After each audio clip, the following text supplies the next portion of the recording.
mungkin saya akan coba sedikit sharing terkait strategi implementasi company objektif di era pandemik saat ini. Mungkin Bapak Ibu bisa sedikit kami refresh apa yang sudah kami coba lakukan di awal pandemi ini. Boleh next slide. Telkom saat ini telah bertransformasi. Dulu kita dikenal dengan namanya digital telco, tapi saat ini kita shifting menjadi betul-betul pure digital telco lah. Jadi dari mulai industri telco company masuk ke digital dan lalu ke arah sekarang menjadi digital telco. Lalu objektif apa yang kami lakukan? Kami juga memastikan sebenarnya pada saat kita bicara menjadi digital telco ini sebenarnya lebih ke arah bagaimana kita bisa meleverage aset yang ada dan juga bisa memprediksi terkait growth dan juga bisnis kita yang terus tetap sustain. Nah, memang masih konfidensial yang kami sampaikan ini, tapi memang ini menjadi patokan untuk objektif kita di tahun 2022. Kami menyebutnya strategi Five Bold Move. Jadi di dalam situ bagaimana kita utilize beberapa aset termasuk misalnya unlocking tower menjadi di Mitratel yang kemarin sudah IPO, lalu juga ada di Jigo, dan juga ada beberapa terkait dengan data center yang akan kita lakukan. Nah, yang menjadi polemik saat ini adalah next, key challenge yang kami hadapi ternyata benar-benar sangat berubah. Kenapa? Next. Ini mungkin kami sampaikan terkait dengan data yang kami dapat dari McKinsey di tahun 2022, di mana disampaikan bahwa pandemik ini merupakan mengakselerate digital transformation sampai dengan 7 tahun ke depan. Jadi bisa dibilang adoption teknologi yang ada saat ini mungkin baru kita bisa rasakan sebenarnya nanti di tahun 2025 atau 2027. Tapi ini di carry over di tahun dari mulai 2021 sampai dengan saat ini. Hal ini memang bisa dilihat misalnya dari sisi tempat kerja, banyaknya peningkatan dari unemployment, lalu juga consumption terkait dengan remote working semakin tinggi. Dari sisi pembelajaran juga sama, di sini ada e-learning, e-education, sampai dengan platform digital terkait dengan pembelajaran sangat banyak yang ada di market saat ini. Lalu juga dari sisi communication dan juga information saat ini juga betul-betul berubah. Kami menyebutnya semacam digital migration, di mana mungkin Bapak Ibu saat ini tidak hanya bergantung terkait dengan mobile internet, tapi juga masuk ke sisi fixed broadband.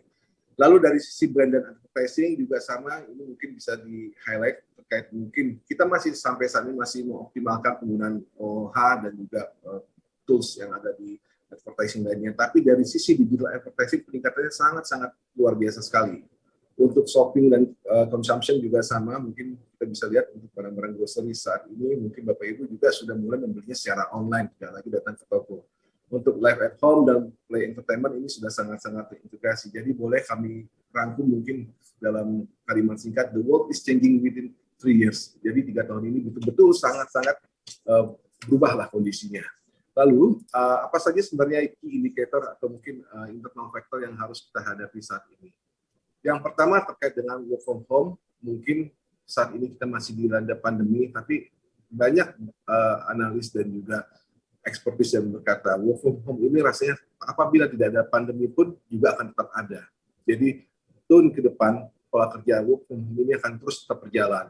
Lalu juga dari sisi more time at home saat ini juga sama, banyak sekali waktu luang yang ada di rumah. Mungkin Bapak Ibu juga bisa rasakan kita kerja remote, tapi di satu sisi juga optimalisasi social distancing tetap ada, dan mau tidak mau memang waktu kita di rumah sekarang jauh lebih banyak dan waktunya pun sampai malam seperti itu. Lalu juga teamwork at home juga sama, mungkin kalau ini juga yang kita coba rasakan bersama saat ini.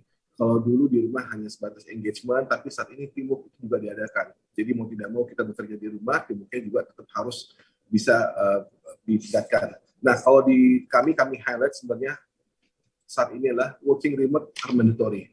Jadi kalau bahasa simpelnya, kalau kerja kita nggak bisa di remote, kelar deh udah semuanya. Jadi mau nggak mau ya memang harus kerjanya by remote. Mungkin kalau misalnya bertanya, kalau misalnya mau isi bensin atau mungkin tambal ban apa harus remote ya? Saat ini ya mungkin tetap harus ketemu, nggak bisa seperti itu. Tapi nggak kemungkinan kalau nanti aplikasi 5G betul-betul teradopsi dengan baik, hal ini ada perubahan juga nantinya. Jadi memang inilah yang kita hadapi saat ini. Nah, yang challenging-nya sebenarnya ada the biggest struggle saat ini adalah pada saat kami mencoba mendapatkan beberapa hasil riset, dan ini mungkin bagi kami sih cukup valid terkait dengan WFH saat ini dan pandemi saat ini juga adanya sisi loneliness. Jadi ada lack of social interaction. Saya pernah ketemu beberapa kawan, malah ada satu kawan saya yang bilang kalau dia baru bisa ketemu bosnya atau atasannya setelah 2 tahun bekerja. Karena selama ini selalu online. Dan ini membuat ada lack social interaction. Dan ini memang kejadian banyak di sisi kita juga. Lalu juga ada collaboration dan communication. Di sini mungkin saat ini kita merasakan face-to-face communication aja kadang-kadang udah sangat challenging, apalagi yang sifatnya harus work from home.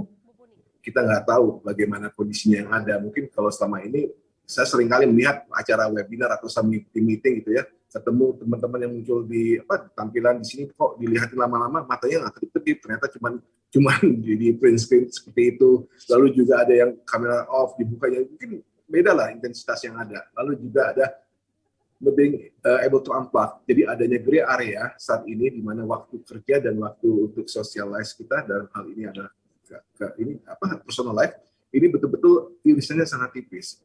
Saya beberapa waktu yang lalu hubungi teman saya bilang misalnya, masuk kantor nggak atau WFA, WFA, besok di kantor kita meeting ya. Besoknya pas di kantor saya bilang lagi, di kantor nih, iya, ya udah yuk kita online aja, padahal udah sama-sama di kantor. Nah ini poin-poin ini akan banyak sangat mungkin terjadi. Begitu juga masuk misalnya di sisi yang lain, misalnya pas penuh meeting tiba-tiba yuk meetingnya sore aja atau malam aja ya, kita online aja. Sampai dengan Sabtu Minggu kita online. Ini adalah realita yang ada. Nah, sementara hasil dari MIT bilang, risetnya, 60% of workers who cannot work from home. Ini masalahnya. 60% pekerja itu nggak mengerti apa yang dilakukan di rumah.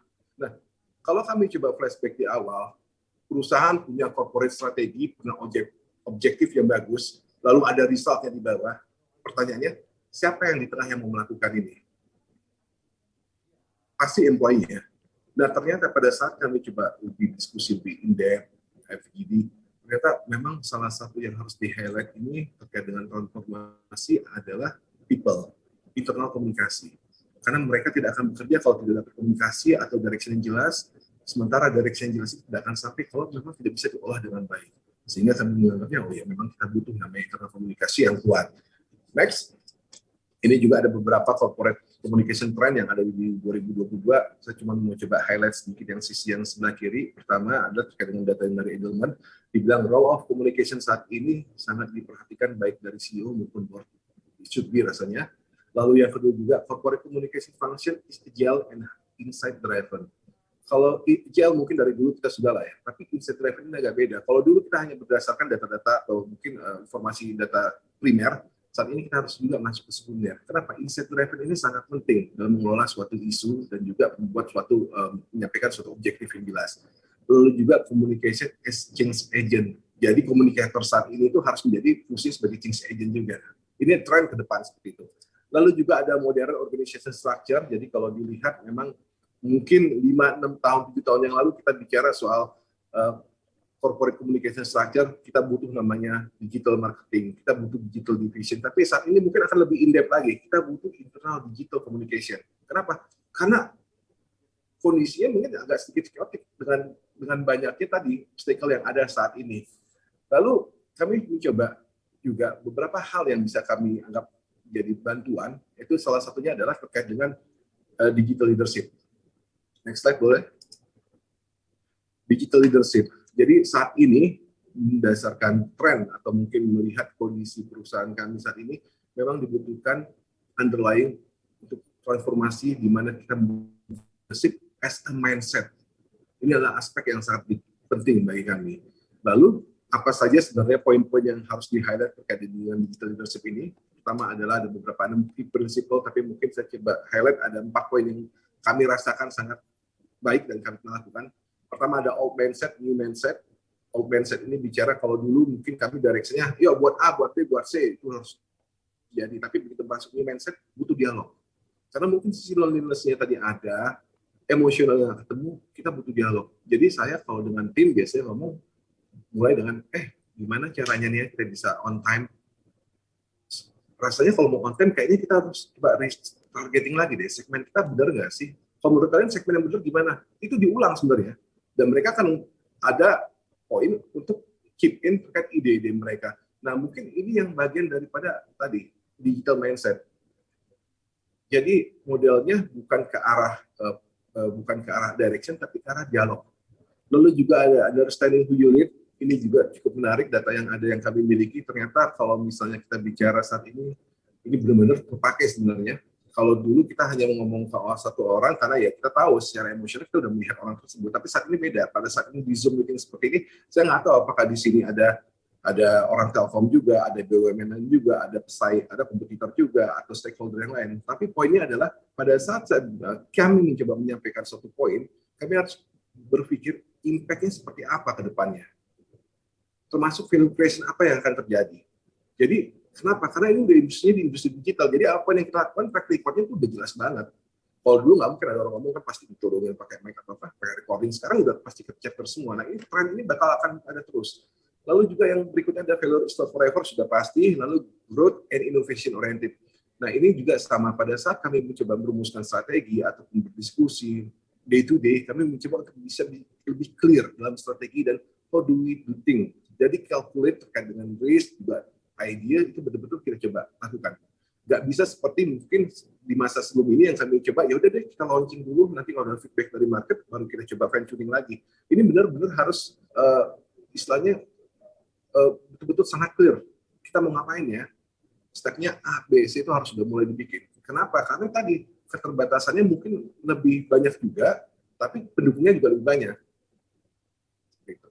Lalu masuk ke ekosistem fokus, ini juga sama, kita juga harus juga mengoptimalkan terkait dengan multiplayer platform. Jadi misalnya saat meeting, kalau dulu kan meeting, kita bisa meeting seperti ini, dengan tim seperti itu. Kami juga mengoptimalkan, misalnya pada saat kita harus voting, kita pakai Google Doc, keluarin lagi datanya, terus kerja sama-sama, lalu Kahoot mungkin digunakan pada saat ada voting dan lain-lain. Jadi ini ekosistemnya harus memang, suronnya harus betul digital lah. Kenapa ya? Karena pendekatan digital, ada baiknya kita juga solving dari sisi digital. Lalu yang terakhir nurture each other, ini sudah pasti. Next, what have we done so far? Nah, pada saat kami mencoba untuk merumuskan strategi, karena poin terpentingnya adalah internal komunikasi. Kenapa? Karena kita bicara soal people power.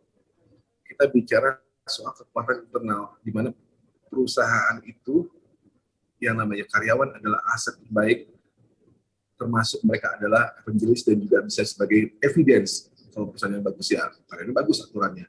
Ini yang akan kita coba. Yang pertama kami lakukan adalah membangkitkan rasa cinta nggak sih, kita suka nggak sih kerja di sini, seperti itu. Jadi kami mencoba membangun bagaimana kecintaan karyawan terhadap tempat bekerja.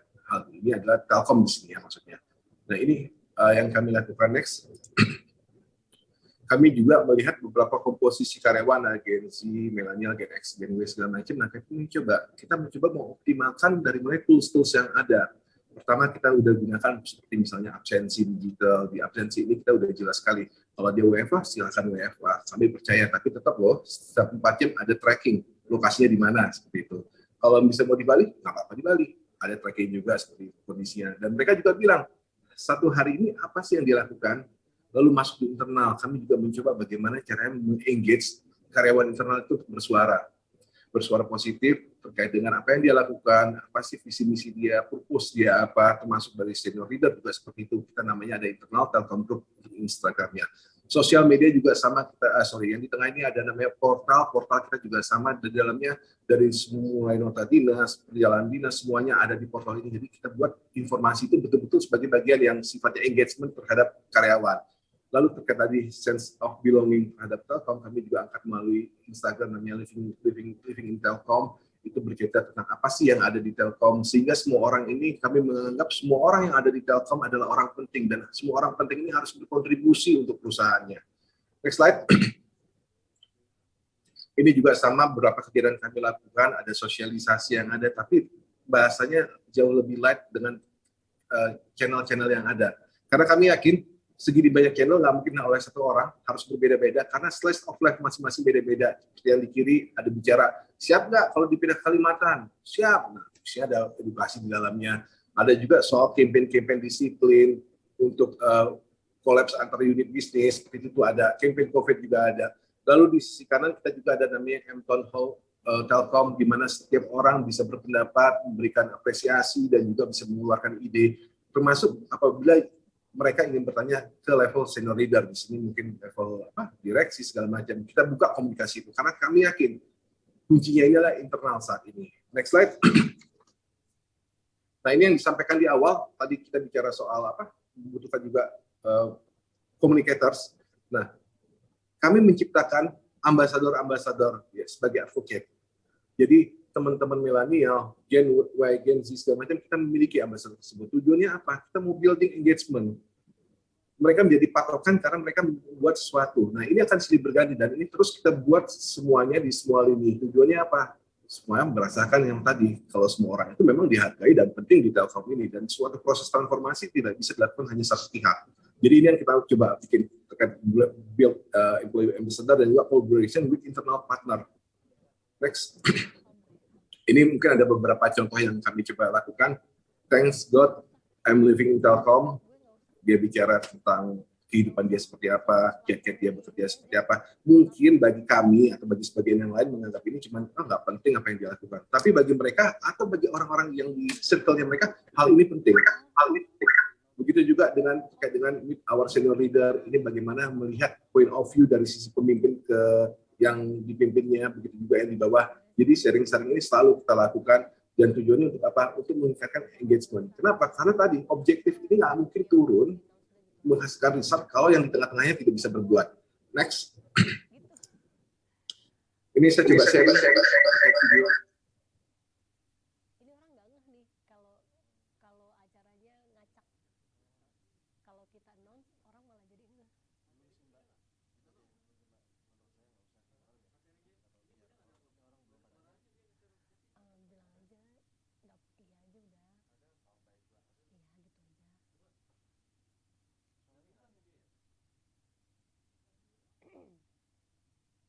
Ini kalau share screen nih ya dia. Iya, suka gitu emang.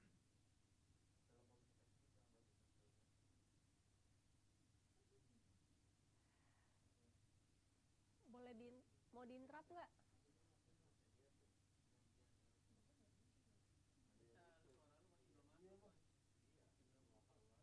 Mau diinterrupt nggak? Jadi nggak bisa nih ya?